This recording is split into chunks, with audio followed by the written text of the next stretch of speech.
they moan and they fuss and they say we want, we bet, and they abuse and they cuss and they say this is a threat. Yes, they damn and they blast and they say we hope it ain't true. They won't dare to cancel, we jump up 1972. Mama, when they hear, they go get the carnival. All masqueraders on heat.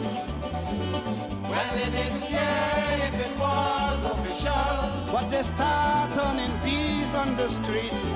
And they start to jump around, yeah. And they start to tumble down, yeah. And they fall down on the ground, yeah. If you see how they came. But what was so comical in the midst of Bacchanal? Rain come and wash out mass in May.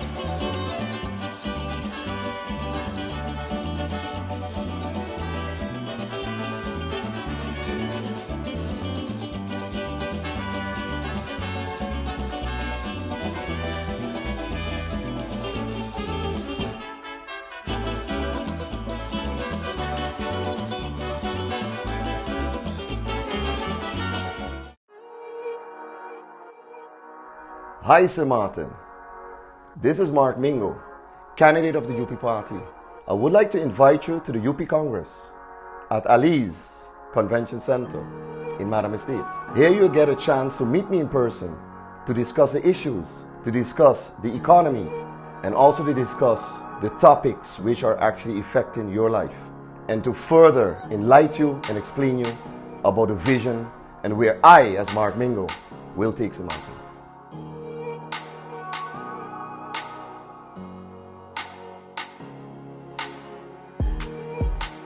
Some of them even say it's the guns on Monaco, so they won't let me play, and they blaming polio. Who they think they could fool? All we know they better do fast. Polio or no polio, man we won, we must. Mama, when they hear, they go get the carnival. Oh, all masqueraders on here. Well, they didn't care if it was official, but they start turning peace on the street. And they start to jump around, yeah. And they start to tumble down, yeah. And they fall down on the ground, yeah. If you see how they... Welcome to the Late Night Show. Hope everything is okay. Hope everything is all right. I'm your host, Andrew Dick. And of course, we continue, even though the summer is over, we continue going to places because we got a lot of requests. So we're continuing it. Pete, loving it. So we're doing it. Okay? Sooner or later, we go back to the studio, but don't rush me because this is too fun. Okay? So much people, so much places, so little bit of time. So we're having fun. Of course, today, the show, it's going to be a very good show, like I always say. And I have an interview with a new restaurant that has opened in the Festival Village, the Joycelyn Arenal Festival Village. And that is, of course, Kes Pizza, booth 13 and 14. We have an exclusive interview with Kes, the man himself, Kevin, who's going to tell us a little bit about the experience. And also, we're going to talk to the pizza guy from Italy. He's the chef that was brought down from Italy to really complement what Kevin created here. And I must tell you, you won't be sorry, okay? Because we got a whole show for you. We got a whole show for you. But let me start with the serious things first. The serious thing is, of course, over the weekend, a lot happened with the Ministry of Justice. We had a jump up, a Juve, a big show, who went to church, who ain't went to church. We had a whole drama with police officers being suspended, not suspended, police officers beaten, who get beat, how they get beat, why they get beat, who beat who, and videos all over the place. So, a press conference was held by the Ministry of Justice today, and I was present. So I'm going to share the press conference with you, and then afterwards, we are coming back with an interview with Kevin, the man himself, the legend. Let's begin. As a spokesperson for the Police Force of Smart, it's important that we, as a ministry, address the matter that holds eminent significance, not just for law enforcement, but for the entire community, also particularly when it comes to youth. As we encounter challenges during certain events, including the jump up, we want to reflect on shared responsibilities, safety for all, including the youth and the teenagers. This responsibility extends as far from beyond the police force. It encompasses our entire community. Events of the weekend past cast a spotlight on critical importance guiding our youth toward responsible behavior, especially concerning the use of alcohol and drugs. It is incumbent upon us to collectively create an environment where young individuals are empowered. In addressing these concerns, we also acknowledge the allegations of ill treatment that are accusations being used according to the law ensuring rights of every individual are committed that require the involvement of the entire community. Allegation of misconduct demands investigation and accountability, and it's our shared duty to hold up these principles. Beyond conflict, our community faces a myriad of challenges. These situations raise and call for collective introspective and actions, reminding us that our interactions with youth, the younger generation, shape the perceptions of authority and their role within our society. As a united community, we must instill in them the importance of respect, empathy, understanding, while fostering an environment where this growth is nurtured. The communal responsibility is underscored by the broad array of concerns voiced by the public concerning the police operations. But it's only through dialogue, collaboration, mutual understanding that we can ensure well-being of our citizens. We are committed to actively engage with our community to address the concerns, improve trust, collaborate on meaningful solutions. With this being said, in conclusion, I extend a heart gratitude to all who's here, and thanks to the Minister of Justice for providing us this platform, to all who gave us our chance to explain from the police point of view. With this, I pass over the word to the Minister. Yes, I believe it was imperative that we call this conference today because there is a lot of speculation, a lot of communication going back and forth about recent events that surround RPSM as well as our youth in the community and decisions that are made within the ministry. For that reason, I thought it would be wise if we were to hold this press conference, giving the media an opportunity and representation of the public to ask any questions or concerns so we can thoroughly address those as much as possible. I would, of course, beforehand, and I'm sure the Chief is going to stress on this, there are certain things or certain information that can be given and some that cannot, due to, of course, not wanting to negatively affect any sort of investigations that are underway. But I do believe that when it comes to, and let me also mention that who's not here with us just yet, that I also invited was Dr. Thomas from Turning Point. I believe that she has quite a depth of information to provide in response to the trend that we see happening quite extensively with our youth in terms of their abuse of substances within the community, and I think that needs to be addressed. I will have some more to add to that after she speaks. I hope she's able to make it with us. If not, I'll touch on it as much as possible. But without further ado, I'd like to give Chief John an opportunity if he has any opening statements, and then we would like to pass it over to the press for your questions. Thank you. Thank you, Minister, to the press. Welcome.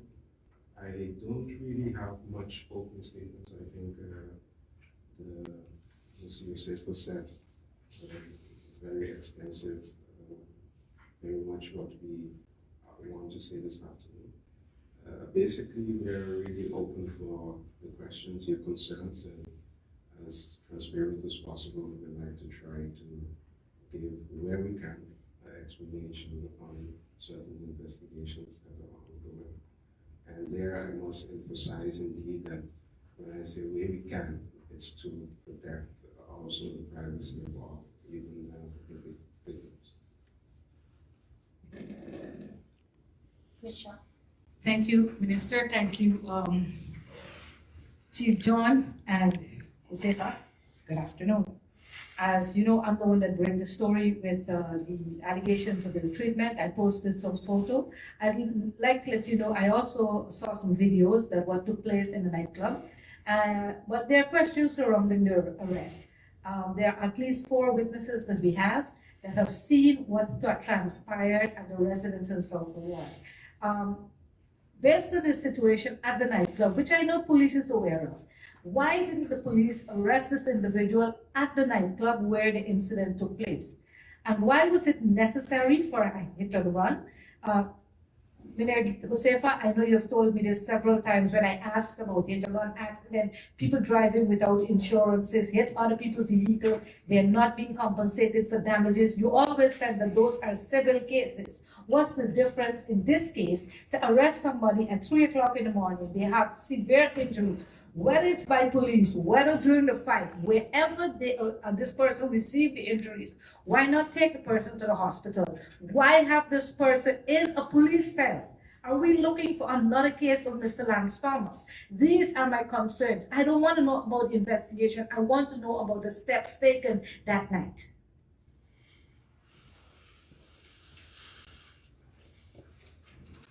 Okay, thank you, Ms. Shaw, for the questions, and I do agree with you. At this phase, it's better not to go into the specifics of the investigation. I think one of your questions that you refer to of why not arresting the person earlier, there's also reason for that when we go into the details of the investigation. You also spoke about why making the arrest at where it was made. I want to be very careful with what I say about this because it's discretion of each officer how they proceed when they're doing the job. So they according to them, was sufficient reasons for doing the arrest there. After being arrested, like any other citizen, you're brought to the police station. There, the acting prosecutor will actually do an assessment of was the law correctly applied in your arrest. And in that phase, the acting prosecutor also going into it saw the injuries and also indicated to the person that the ambulance was even called to the station, but the person denied medical help from ambulance or whoever. So, and that's a normal procedure. Whoever comes to the police station, one of the things the active prosecutor have to do is to check if there are any injuries. If there are injuries, it's normal procedure that you get medical attention.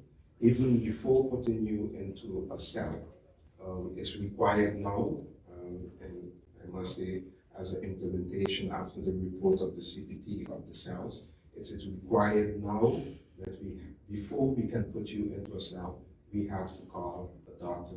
You have to be checked to go into the police cell. So, according to the procedures, all of that was followed. We can backtrace that in our preliminary investigation that have done in this case. And the facts are also on paper. The gentleman just denied to receive medical attention. All right, let's go ahead. Mr. President. Good afternoon.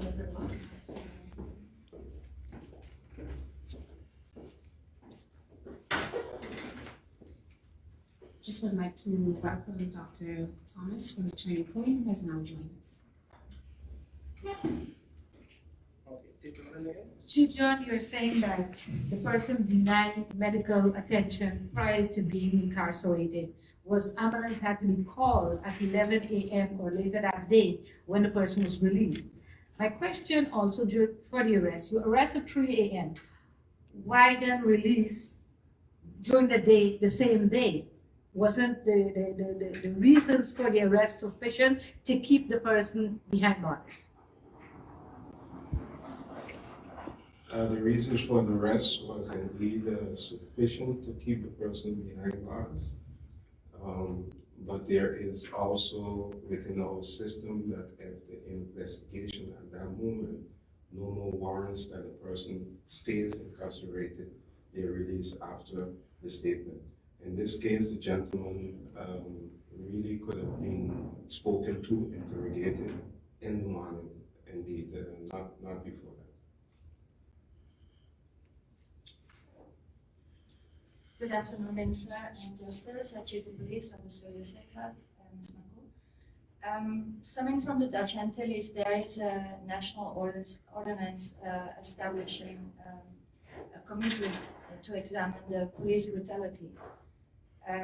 This was announced by the Minister of Justice a couple of years ago. Recently, there were complaints filed with police about a police officer kicking a person in the head, another police officer kicking a man in the police station, and a woman having to undress in front of a police officer while she had her period. And these complaints were filed with police, but they were directed to you, Chief of Police, Mr. John. And they were handled by internal affairs. Why are these complaints not handled by the committee, and how can persons in the community file a complaint against police with the committee? Yes, okay, Ms. Hoffman. So at least the latter case that you mentioned was handled by the courts.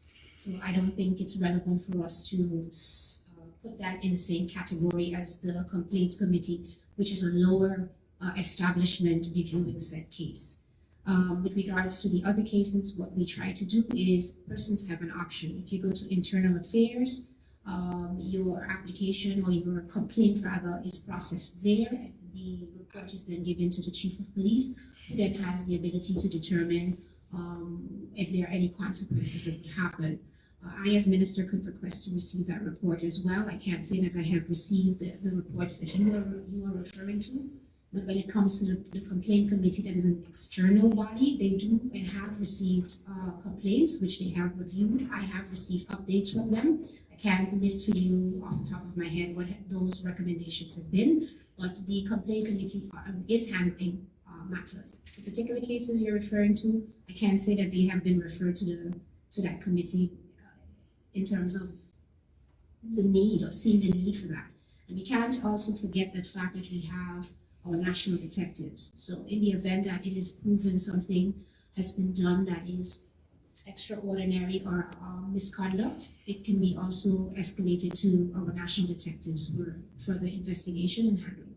Chief, I don't know if you want to add to that? Yes, maybe just explain a little more of the procedures. So when someone does a complaint by the internal affairs, if it deemed to be something what we call penal, that case is referred to the public prosecutor.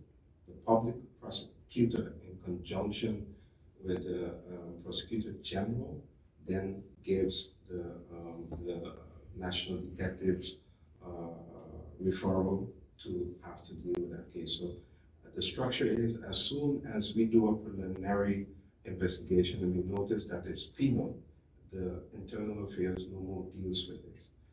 Speaking about the complaints committee, we have been working along with them. They are allowed to view all documentation. They are allowed to have insight in all internal investigations, and they have been doing their job, I must say, to our satisfaction also. In investigations, it can happen that it comes out two sides. So maybe we did something beyond our reach, or it also can show clearly that officers follow the procedures and did the required.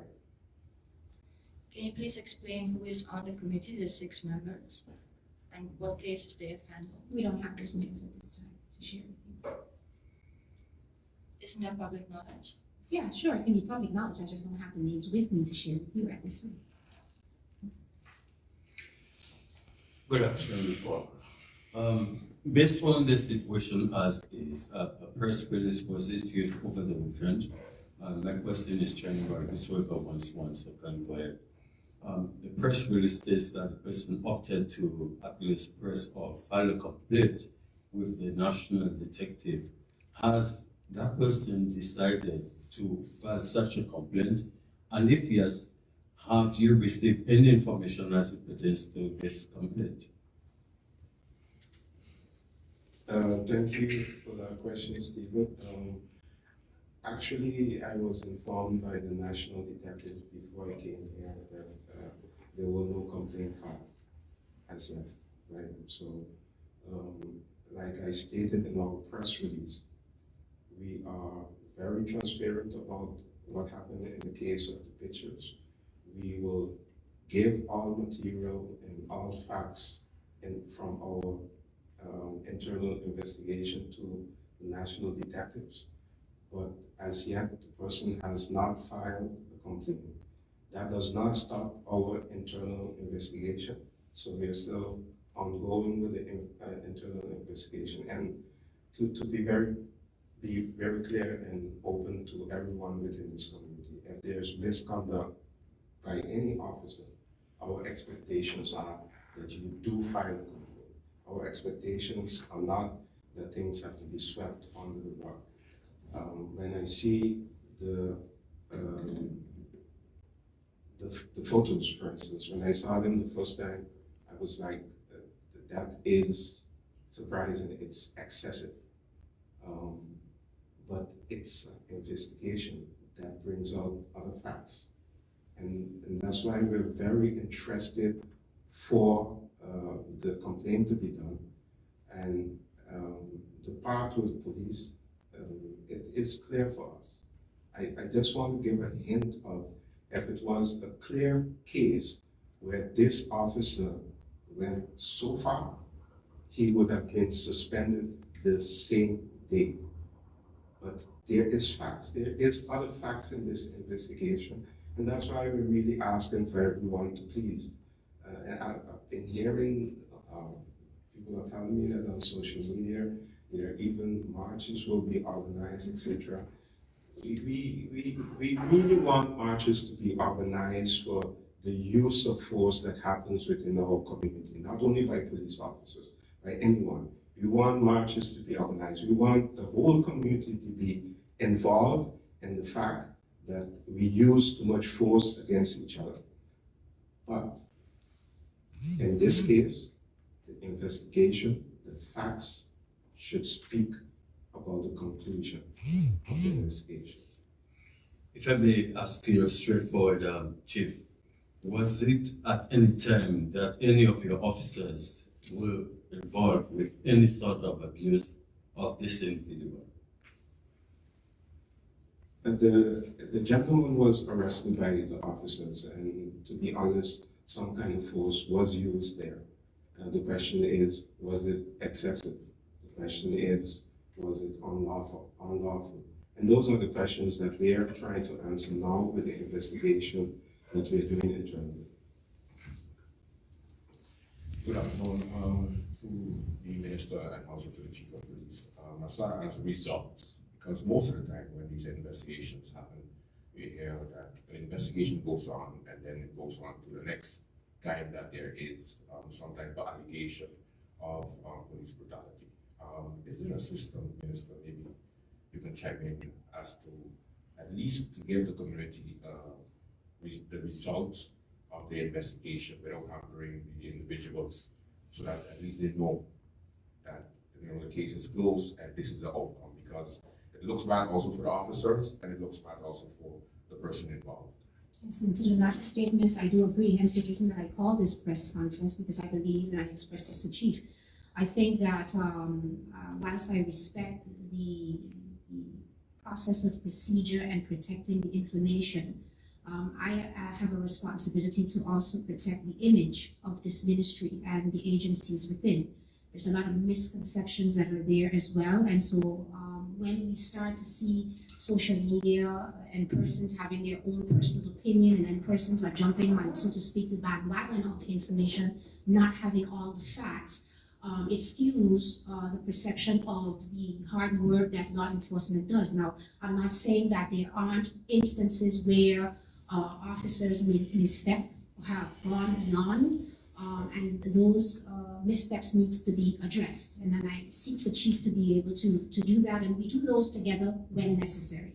I do agree with you that the reporting of conclusion of cases are not necessarily publicized. And that is something I guess we have to get into a rhythm. And I'd like to be able to see that. I'd like for our agencies to put out the conclusion so that the public and those who are waiting to know what the status of the matter is can be aware. The thing is, in operations, every day there is mounting of incidents that take place, so they go from one to the next. And sometimes once a case is solved, it's like it's solved, it's done, we're moving on. But we do have to bring a rhythm where we are bringing conclusion to the public as well.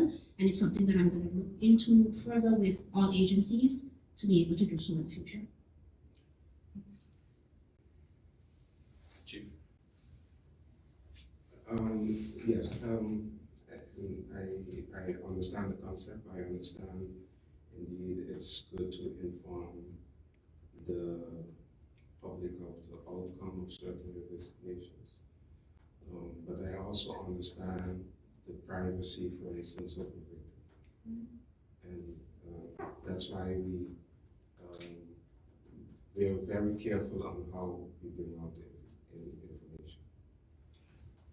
If I may, Chief, as far as the state on the reputation of the, let's say, for example, of the officer, so an allegation is brought against the officer, social media takes no account into the privacy of the officer and his family or her family, and then it goes out.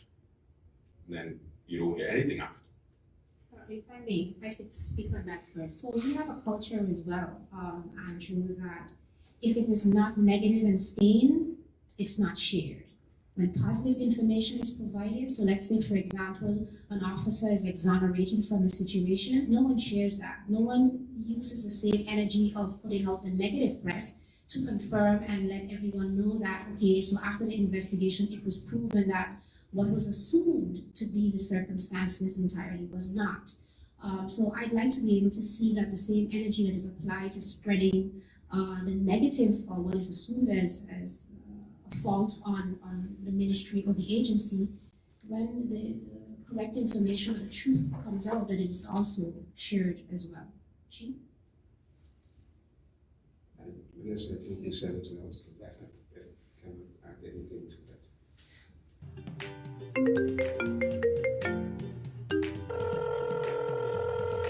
Hi, Mom. How are you? Hi, darling. I'm fine. Just calling to say hi. Oh, okay. We got over here. Girl, I hear watching this movie and it.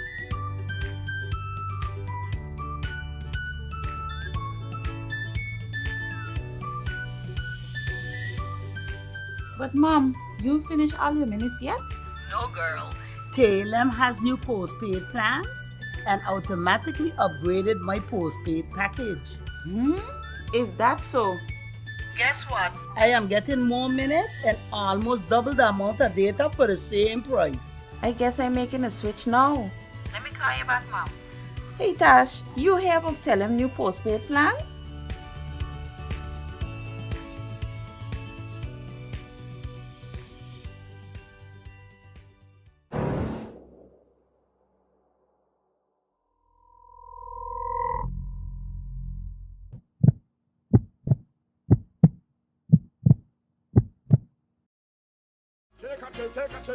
Take a chip now. Shake it. Young DJ plays. Run and tell them I say we are the sound them selectors play. Every day, making you sway. And when the girl them tell it, and shadow dingole, DJ plays what to say. We are the sound of soca. Big bad soca.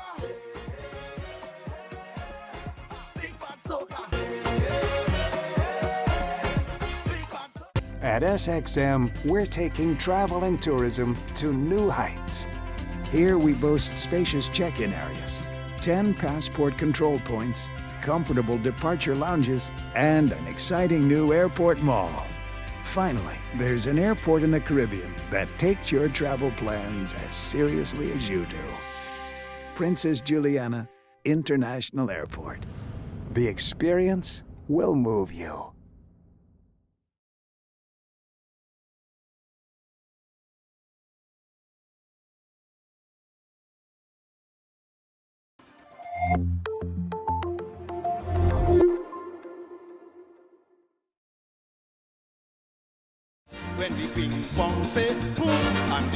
drum say boom, coming down the road with a smile. when we feeling the beat and the music so sweet, We walk 100.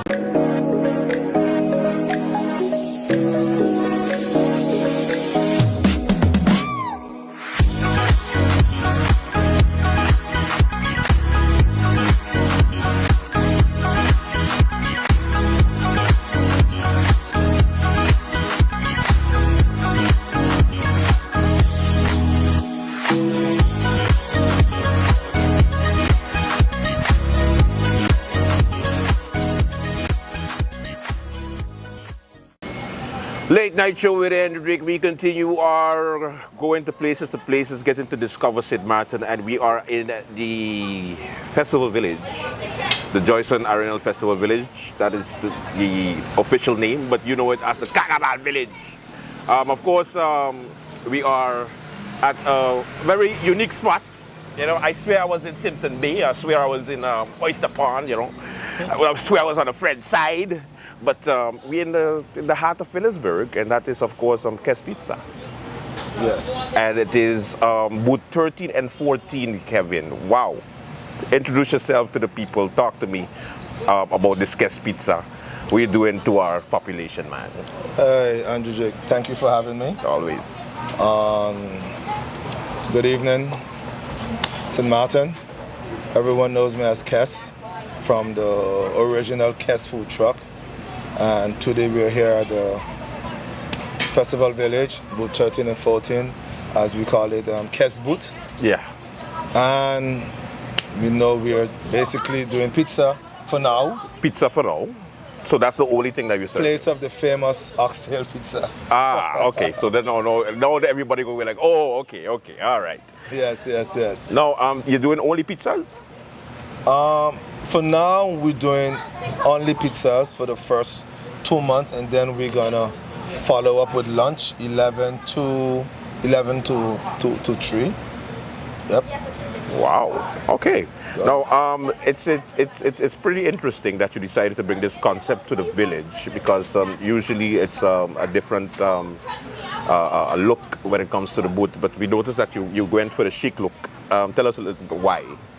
Yes. Before I answer that question, I want to introduce my pizzaiolo master chef, Juan Luca. Hello to everyone. I'm It's the mic. And it's a pleasure to be here today with you guys. All right. Good. We're gonna come to you. Yes. Yes. Tell us why this concept for the village, because I know it worked during Carnival. That was a tester. Yes. And then it was pretty successful. Yes. So now we're gonna do it all year round. Yes. Okay. Tell us why.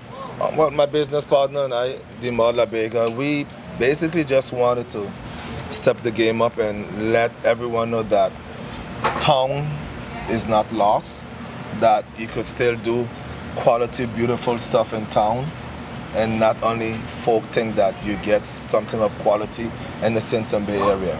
That was our main focus. Bring back town. How do we bring back town? And we figure doing this is the first step of having people refocus in town, and business could be in town, and there's a lot more to come. Okay. So then usually we're gonna go to a longer period of opening hours pretty soon. Yes. Also, it's a phase. Yes. It's a phase project. For now, we yesterday was our official opening. I mean, we did the Waliche Festival. Okay. However, that was just for that event. But Monday was our first official opening, and we're gonna be open basically every day from 5 p.m. to 11 p.m. So 5 to 11 p.m. 7 days a week, to kind of get the ball rolling, get the train going, and then we'll have have 1 day off Monday, and then open Tuesday to Sunday. All right, but for now you want to get people to get used to coming down and trying out these pizzas. Trying out the pizzas and trying out all that we have to offer in terms of event. Wednesday, like for instance, we're gonna have game night. Okay. So Wednesday night gonna be game night, and there's a lot more stuff gonna be coming. All right, let's talk to the chef there. Chef, tell us a little bit about the pizza, the different type of pizzas, because it's pretty different type of pizzas that we're getting here now. Yes, pizzas that we thought would never existed. But even for me, because I mean, in Italy we are not like this. They are not common this kind of pizza. So, okay. But that was the point that like make me curious and let me think. Okay, let's try. Let's do that. Mm-hmm. So we are trying this fusion between Italian and Caribbean.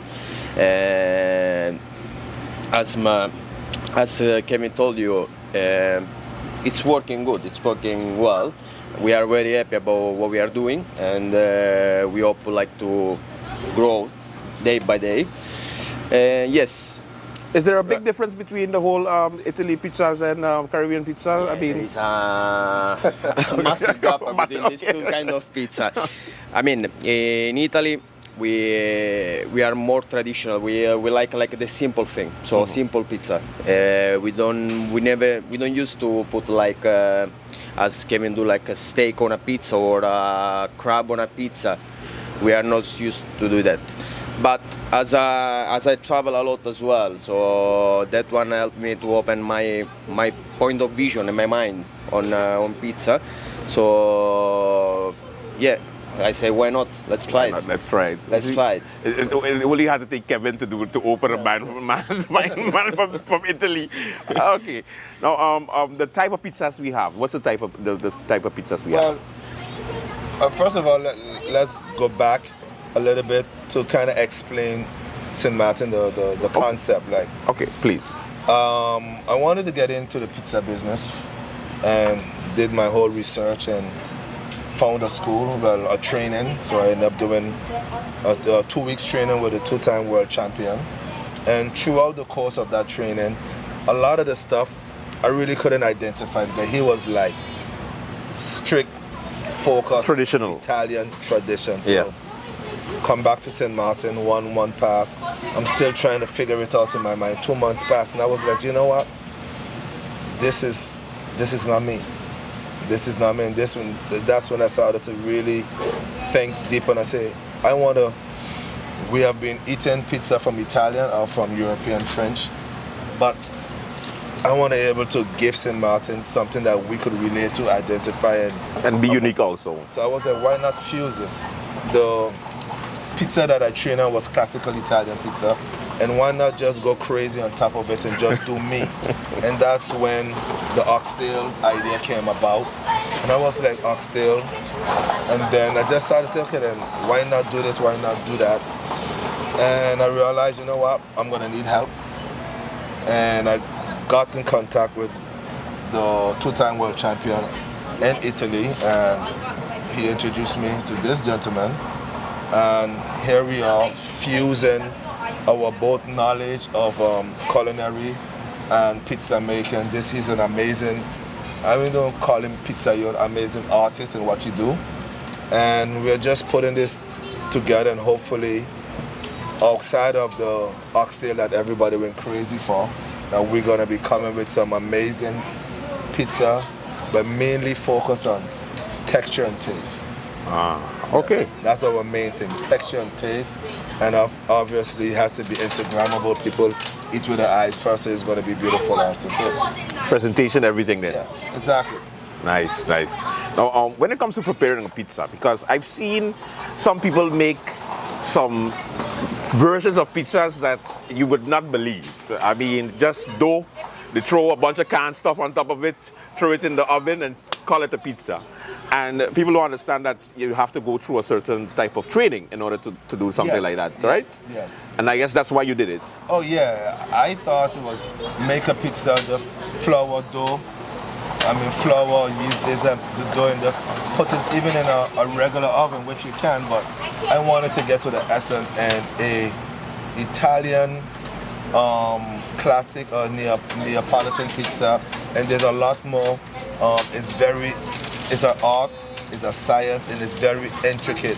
Simple as today is raining, that alone could play a major role in your dough and how fast it cooks in the oven. That alone, just the drop of the temperature plays a major role. Oh wow, I learned something. let the Yes. artist explain. Yes, some artist, more. please. So yeah, basically, as you say, a lot of people, as you say as well, Kevin, think that just pizza is the easiest thing to do it, to make it, which is not at the end. It's not because, like on my side, I study, now it's more than 14 years that I study the art of pizza. Wow.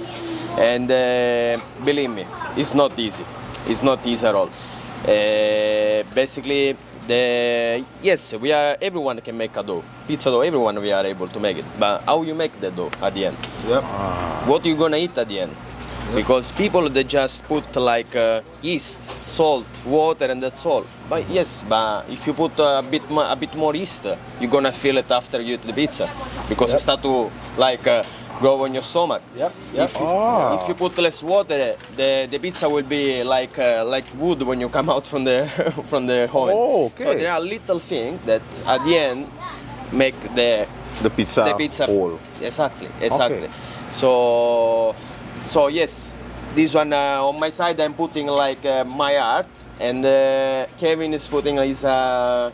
Ingredients. Exactly. And People look at it that the dough is a canvas, and I always think that food in general. I would think that food in general is an expression of your art, and whatever culinary industry you're in, whatever art that you do, I think is an art. And I don't more now than ever, there's no specific way I believe that you need to cook, or no specific way that you need to present your art. Yeah. Your art comes from your mind and comes from your vision. And that's what you're known. That's what you're going to be known for. Exactly. So I just looked at the dough is a canvas, and we're gonna try to be as creative, with the main emphasis that it has to be tasty and it has to be presentable, and most of all, that we speak about all the time, the crunch. Okay. All right. Now, what's the difference between, and you know me, I like trouble, the customary pizzas that we're used to in St. Martin, that people are eating on a daily basis, especially on Tuesdays. So you know what I'm talking about. But what's the difference? I would say, because this is international too. So I mean, what's the? I would say the difference is commercial versus artisan, and that is it. Commercial versus artisan, volume versus art. Okay. And what we are doing, of course, we want to create volume, but volume in an artistic way, and that is it. Yeah. So no cutting corners, just to get quantity out. To be honest, Italian pizza, and I'll let him answer that question for himself. You can't really cut much corners if you want to have a good finish. You can't. Everything has to be precise. Like for instance, the ball has to be anywhere between 250 to 270 grams consistently all the time. The amount of yeast has to be the same. The amount of water, the hydration plays a role. Between 60 to 80%, you increase that with this temperature. Like the hydration for the Caribbean is totally different from Europe, or even I would say that hydration here in St. Martin is totally different from Guadeloupe. That's more have rainforest, so Guadeloupe is a more humid place versus St. Martin. So all of that plays a major role when you want to give a classic Neapolitan pizza. And I'll let him continue with that also. Yeah, so basically, as we was saying, it's a starting to make pizza. So every time we need to calculate like temperature outside, the temperature of the flour, the temperature of the water. So before to make that, you need to study on that.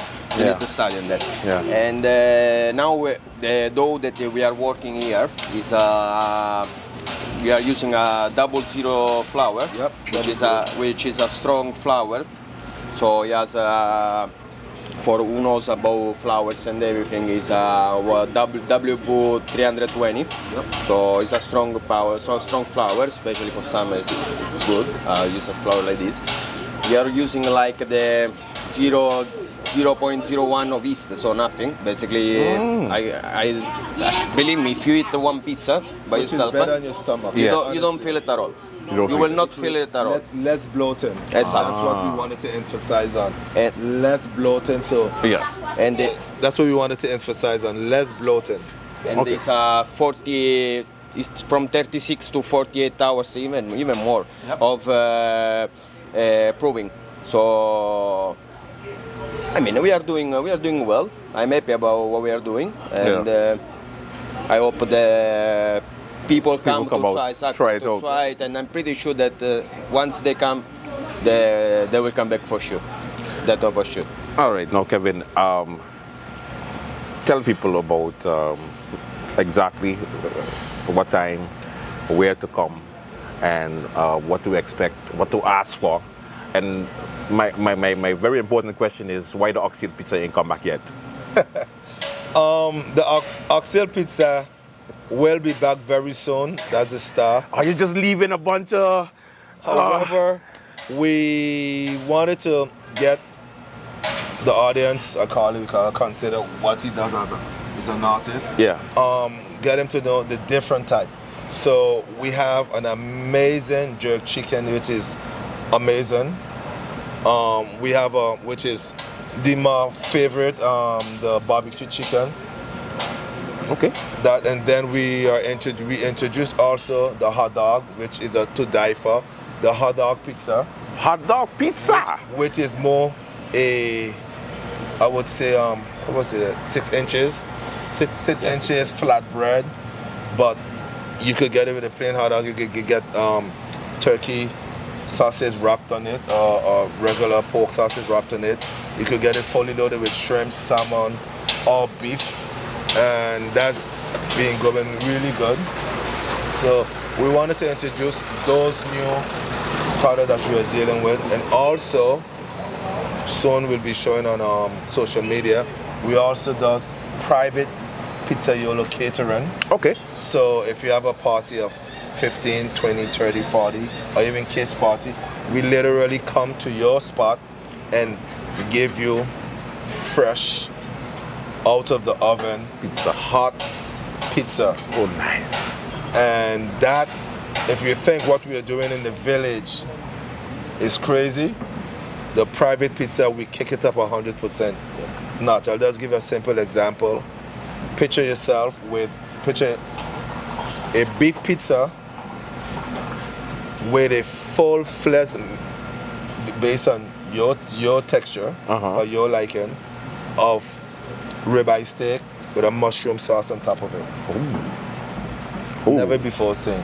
No. And that goes on with seafood. Picture a ham pizza with barbecue ribs and Creole sauce on top of it. Jeez. So that's what we do. So we do private kit, we do private, and we also do, if any company wants to hire us to do corporate events, where they are also. That's possible. So we just want to bring something new to the St. Martin public. Oh my God, that's nice. As far as delivery, or you have to come, what's going to be the option? For now, there's no delivery. We're working on that. I think everything in progress, but we definitely going to be focusing on delivery for sure. That's what we are working on. But for now, we're open Monday to Sunday, 5 p.m. to 11 p.m. Yep. All right. Pizza. Yeah, that's it. Come on down to the Festival Village. Look for booth 13 and 14. Join us, the Kes Experience. The Kes Experience indeed, especially with the different treats they have on the menu, right? All right. Thank you, Chef, for being here. Guys, thanks, St. Martin, and we wait you here. Yeah, good. Make sure you check out the Kes Experience, especially for the private events. If you have you want catering, they do it all. Yes, we do a kids party, private party, corporate. We could be there at your spot, giving you guys fresh pizzas. And a whole different experience. Oh yes, a Kes Experience. A Kes Experience. All right, late night show with Dick. We will be right back. A Kes Experience. Some of them even say it's the guns on Monaco, so they won't let me play, and they blaming polio. Who they think they could fool? All we know they better do fast. Polio or no polio, man we won, we must. Mama when they hear they go get the carnival. Oh, oh.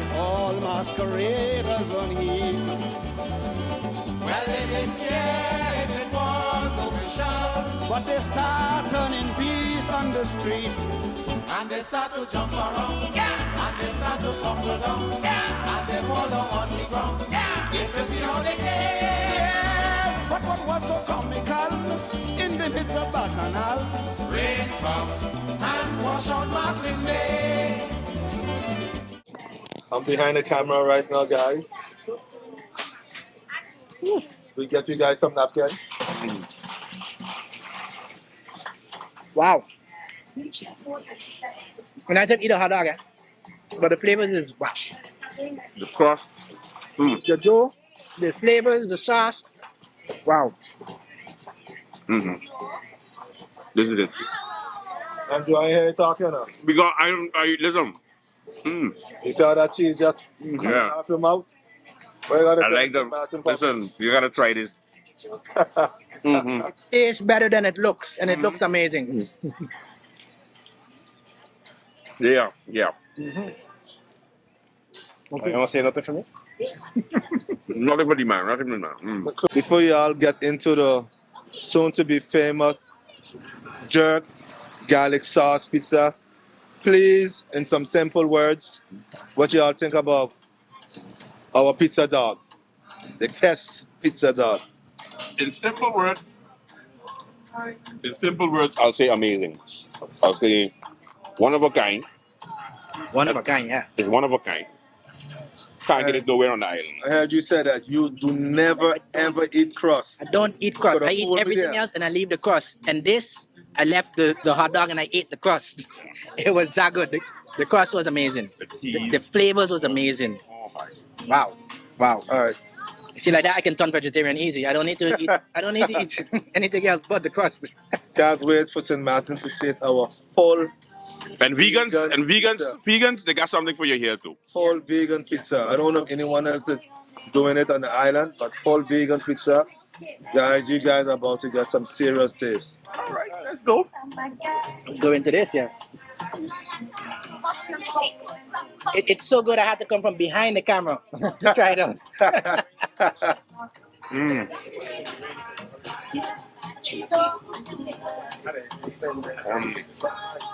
This is a meal. Wow. Flavors, yo. Flavors. Yep. I don't know when last. I really don't know when last I had a flavorful pizza. Wow. Listen, I can't. Listen. Wow. What sorcery is this, Kevin?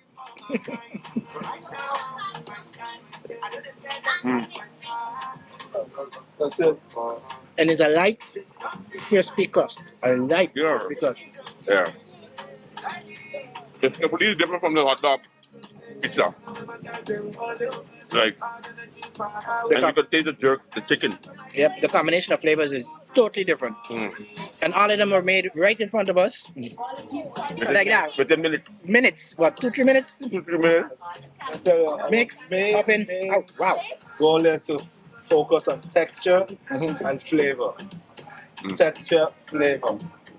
Texture plus flavor plus. I don't know. Thank you very much. I'll say one thing. We did, was it last week Friday? We did a private catering. We left about 12 p.m., 12 midnight. Yeah. And we say, guys, thank you for having us. 25 individuals got up, gave us a standing ovation. It's patient satisfied. You see, I don't have no other pizza making friends, so I can say this easily. This is the best pizza on St. Martin. I ain't offending nobody. Yeah. This is the best pizza on St. Martin. Wow. And it's local. Local. Italy meet Caribbean meet St. Martin. Yep. Yeah. Easy, I'm going to take it. Anybody know Andrew? I enjoy it again. And it's what you say, no? You get messy. Yeah. Like I said, it's the chess experience. You can't eat it like, you won't eat. I want you to go in and take your time and eat it, dirty your hand. You have enough napkin and hand sanitizer after. how we become the test subjects. God, I love it. Love it. I love it. Mm. Wow. Garlic sauce is homemade, house made. Mm. I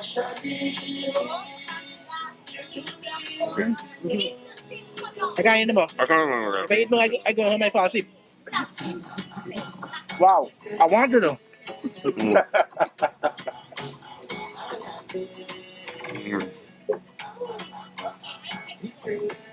Wash it up, man. Wash it up.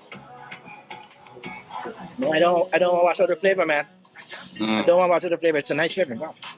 This thing is so good, man. Perks of the job.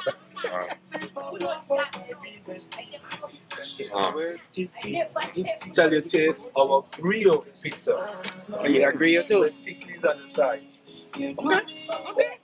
Have that comment also. Like I say. That's enough. Yeah.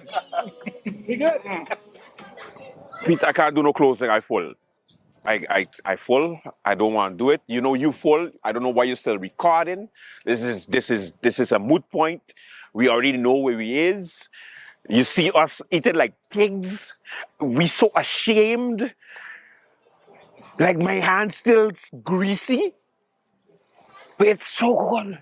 It's so good. It's so good. Yo, ask for the hot dog pizza, please. They should call it the dick pizza. Yeah, right? Or the late night pizza, or the dick pizza. I gotta talk to Kevin about that. Kevin, I got a name for you. I got a name for you. All right. Until tomorrow, have a good one. Bye-bye.